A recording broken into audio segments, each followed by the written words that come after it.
Are you struggling with the record increases in food prices? Well, former Tory Minister Anne Widdecombe has some advice. What do you say to consumers who literally can't afford to pay even for some of the basics if they've gone up the way that cheese sandwich has with all its ingredients? Well, then you don't do the cheese sandwich.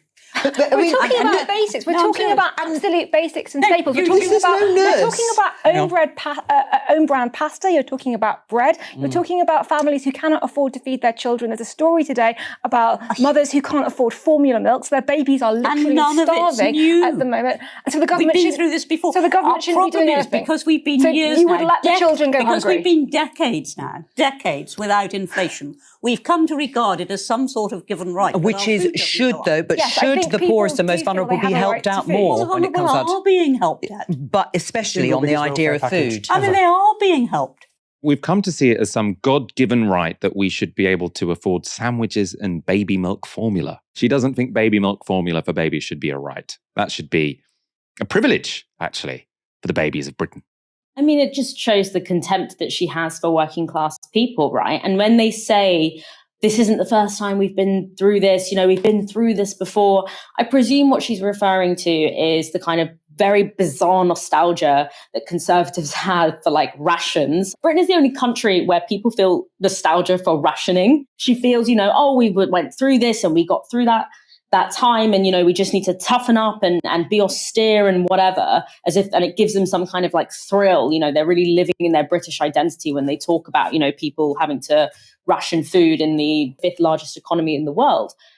It's an indictment of the economic system that you support, that 60, 70 years on from that, we are still in the same position that we were in during those times. Surely development is about increasing the standard of living, about raising the floor so that the floor that people hit during times of economic crisis is higher than it was 50, 60, 70 years ago. Yet you're taking pride somehow that we are essentially once again in post-war levels of scarcity. That's not how it should be after 60 or 70 years of so-called capitalist development. That's not the story that you told us about trickle-down economics and about this form of development and economic growth.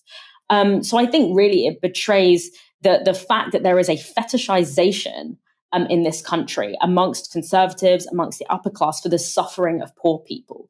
I think they see it as somehow justified because ultimately they see poverty as a failure of individual morality. And it's in moments like these when Anne Widdecombe is saying that she thinks so little of working class people in this country that they shouldn't even consider baby formula to be a basic human right in the fifth largest economy in the world.